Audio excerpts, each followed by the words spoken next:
क्यों?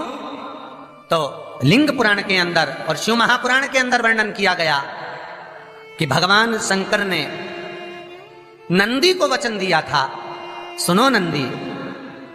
शंकर भगवान से नंदी कहता है हमारा भरण पोषण कैसे हो?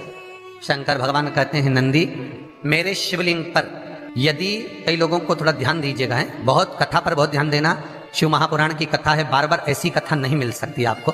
सुनोगे आप अपनी जगह पर, बहुत वक्ता हैं, बहुत प्रेम से बांचते हैं, पर जो कथा रस तत्व से आपको मिल जाए उसको ले लीजिए महाराज। कोई वस्तु, कोई भोजन आप बनाकर लेकर गए हो, कोई पकवान आप बनाकर लेकर गए हो, कोई फल लेकर गए हो, यदि शिवलिंग पर वो पकवान, वो मिठाई, वो फल टच हो गया तो वो खाने के योग्य नहीं रहता, वो घर पर लेकर मत आना, मंदिर में ही छोड़कर।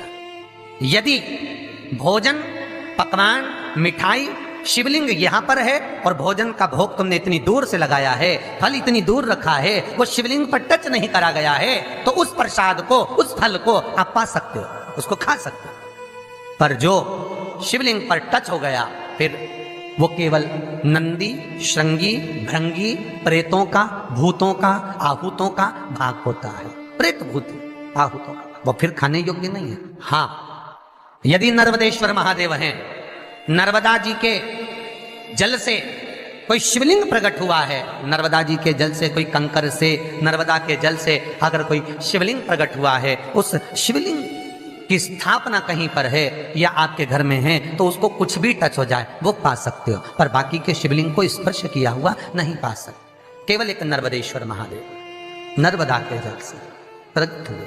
कई लोग पूछते हैं ये सांप है कौन, ये सर्प है कौन, तो उसको बताओ ये भगवान शंकर के गले में जो एक सांप पड़ा हुआ है ये भगवान विष्णु हैं। और शंकर भगवान के सिर पर जो जटा में सांप दिखता है, वो हाथ में सांप बंधे रहते हैं, वो दो हाथों में, कमर पर, सिर पर, केशों पर जो सांप 5 नजर आते हैं वो, तो बताओ ये शंकर भगवान की 5 लड़कियां हैं, जया, विषहरा, शामली बारी, दो तली और देव। ये 5 लड़कियां भगवान शंकर के इर्द गिर्द घूमती हैं, आस पास भ्रमण करती हैं, सभी ये शिव की बेटियां भगवान शंकर के साथ भ्रमण करती हैं। 5 जया, विषहरा, शामली बारी, दो तली और देव, ये जो 5 पुत्रियां थी शंकर भगवान की, ये वासुकी को दी गई थी महाराज, क्योंकि ये सर्प की योनि में थे, इसलिए ये वासुकी नाग को प्रदान करी गई थी। वासुकी नाग कौन सा? जिसने मंथन कराया। वासुकी नाग कौन सा? जिसके फण पर पूर्ण पृथ्वी विराजमान है। वासुकी नाग कौन सा? जो निरंतर देवताओं के हित के लिए कार्य करता रहता है। एक पान के पत्ते के ऊपर, मात्र पान जानते हो, वो खाने वाला जो पान करता है उसका पत्ता, पान के पत्ते के ऊपर जो चंदन से शंकर के नाम, पार्वती का नाम और ब्रह्माणी सरस्वती का नाम लेकर शिव को समर्पित कर दे महाराज, उसकी भी तिथि बताइए, बड़ी सुंदर है। जब रवि का पुष्य योग पड़े, रवि पुष्य नक्षत्र हो, रवि का पुष्य योग पड़े, उस समय पान के पत्ते पर चंदन से शंकर, पार्वती और सरस्वती का स्मरण कर कर जो शिवलिंग के ऊपर उस पान के पत्ते को चढ़ाकर 5 बेलपत्र, 3 समी पत्र समर्पित कर देते हैं, उस बच्चे से चढ़वा देते हैं, वो बच्चा कभी पढ़ने में कमजोर नहीं होता, विद्या में बढ़ता ही बढ़ता है। पलटकर माँ बाप को देखना ही नहीं पड़ेगा, बच्चे को कभी भी माँ को कहना ही नहीं पड़ेगा कि पढ़ने बैठ, वो खुद पढ़ेगा, रुचि से पढ़ेगा। 5 बेलपत्र, 3 समी पत्र समर्पित कर दें, भगवान शंकर का स्मरण करें और उस बच्चे को प्रणाम करवा कर वापिस लेकर आए, बच्चा विद्या में प्रबल होता है, विद्या प्रखर। भगवान शिव देने वाला है, सरस्वती को स्वर बोले। शिव महापुराण की कथा, लिंग पुराण की कथा, विष्णु पुराण की कथा, पद्म पुराण की कथा कहती है कि किसी वृक्ष के नीचे, जिन वृक्षों का गुणगान हमारे शास्त्र करते हैं, जिन वृक्षों का गुणगान हमारी पुराणे करती हैं, उन वृक्ष के नीचे अगर एक मंत्र का मन का भी फेरा जाए तो उसका पुण्य 1000 गुना प्राप्त हो जाता है, आप रूप प्राप्त होता है अपने आप जिस पुण्य को करना चाह रहे। मेरा बहुत निवेदन है महाराज, बहुत प्रयास करा करो, प्रयास करना। अगर हाथ के मनके की माला भी नहीं हो और किसी पीपल के पेड़ के नीचे 15 मिनट बैठने का मौका मिल गया, आंवले के वृक्ष के नीचे 5 मिनट बैठने का मौका मिल गया, किसी आंवले के वृक्ष के नीचे 5 मिनट बैठे हो ओम नमो नारायण का मंत्र का स्मरण कर लो, ओम नमो भगवते वासुदेवाय का जाप कर लो, बस उसका फल चौगुना हजारों गुना प्राप्त हो जाता है। शमी के पेड़ के नीचे बैठे हो, श्री शिवाय नमस्तुभ्यम का जाप करिए, चौगुना गुना फल मिलेगा, 1000 गुना फल। बेलपत्री के पेड़ के नीचे गए हो, ओम नमः शिवाय ओम का जाप करिए, फल मिलेगा। उस फल को हमें पाना है।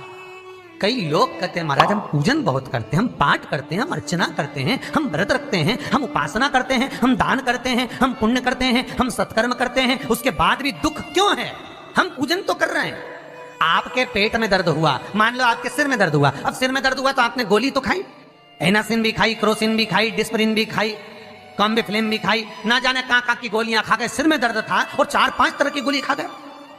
तुमने जब तो गोली खा ली और गोली खाने के बाद तुम्हें थोड़ा सा असर भी हो गया, पर इतनी गोलियां जो खाई है तो बाद में रिएक्शन तो करेगी, कुछ तकलीफ तो देगी, कुछ गर्मी तो करेगी, बीपी शुगर ऊंचा नीचा कर सकती है, नहीं पाई। उसी तरह मंत्र, माला, पाठ, जप, अनुष्ठान फल कब देते हैं और फल कब नहीं देते, ये शिव महापुराण की उमा संहिता कह रही है। शिव महापुराण का उमा खंड, पार्वती खंड को अच्छे से पढ़िए तो उसमें बताया है, उसमें वर्णन किया है। हम पाठ करने बैठे, इतनी बड़ी पोथी लेके लोग बैठ जाते हैं, पहले राम रक्षा स्तोत्र पढ़ लिए, फिर ये पढ़ लिए, गीता जी का अध्याय पढ़ लिया, ये पढ़ लिया, ये चालीसा, दुर्गा चालीसा, शिव चालीसा, तांडव, ये मंत्र जप लो, वो मंत्र जप लो, फिर कोई महाराज बता गया वो मंत्र जप लो, फिर कोई महाराज बता गया वो मंत्र जप लो, ये वाला देवता ला के अलमारी में रख लो। इतनी बड़ी पूजन की अलमारी, बस इतनी बड़ी, ज्यादा से ज्यादा होगी तो इतना बड़ा पूजन का घर, कमरा, उसमें इतना सारा देवता। रामेश्वर गई तो उनको ले आई, जगन्नाथ जी गई तो उनको ले आई, द्वारका गई तो उनको ले आई, वृंदावन गई तो उनको ले आई, महाकालेश्वर गई तो उनको ले आई, सारा देवी देवता वहीं बैठा, पितृदेव, ये देव, कुल देवी, शंख देव, घंटी देव, दिया देव, सब उसी में, गणेश जी, शंकर जी, हनुमान जी, राम जी, सब भरा पड़ा। और पूजन करने सुबह से आई, सुबह से इतनी सी शक्कर लाई कटोरी में, इतनी सी शक्कर कटोरी में, भगवान को नहला धुला के कटोरी धर दी। इतनी बड़ी अलमारी में सारा देवता ऐसा कसा कसाया बैठा है, सारा देव। तीर्थ करने फिर गई तो गणेश जी शंकर भगवान से बोले पिताजी फिर जा रही है। शंकर भगवान बोले बेटा खसक के बैठो, फिर पकड़ के लाएगी किसी को, खसक के बैठ, फिर लाएगी किसी, फिर ले गई, फिर रख दिया। पूजन करने आई, कलश रख दिया, मंदिर में ही ढुल गया, भगवान पूरा गीला हो गया। गणेश जी शंकर जी से बोले पिताजी पूरा गीला करके चली गई। शंकर भगवान बोले बेटा तो कल ही आएगी, दिया लगा के गई तो गीले में बैठो, अब नहीं आने वाली। और ध्यान देना साहब, इस कथा को आपके ऊपर लेकर समझाया जा रहा है, क्योंकि शिव महापुराण की कथा कहती है कि आप जो मंत्र जप रहे हो, आप जो माला जप रहे हो, आप जो साधना कर रहे हो, आप जो पाठ कर रहे हो, वो आप पर असर कर रहा है कि नहीं कर रहा है, वो आपको समझना है। राम रक्षा स्तोत्र का पाठ करो तो पहले हनुमान चालीसा पढ़ो, फिर राम रक्षा स्तोत्र करो। शिव चालीसा, दुर्गा चालीसा, गणेश चालीसा, हनुमान चालीसा, गायत्री चालीसा, इन 4-5 चालीसा को एक साथ कभी नहीं पढ़ना। एक चालीसा यदि आपने पढ़ ली है शुरू में, तो पाठ पूरा होने के बाद जब उठने की तैयारी हो तब दूसरी चालीसा पढ़ दो, बाकी की चालीसा भले आप बाद में पढ़ दो। पर एक साथ 4 चालीसा का पाठ नहीं होना चाहिए।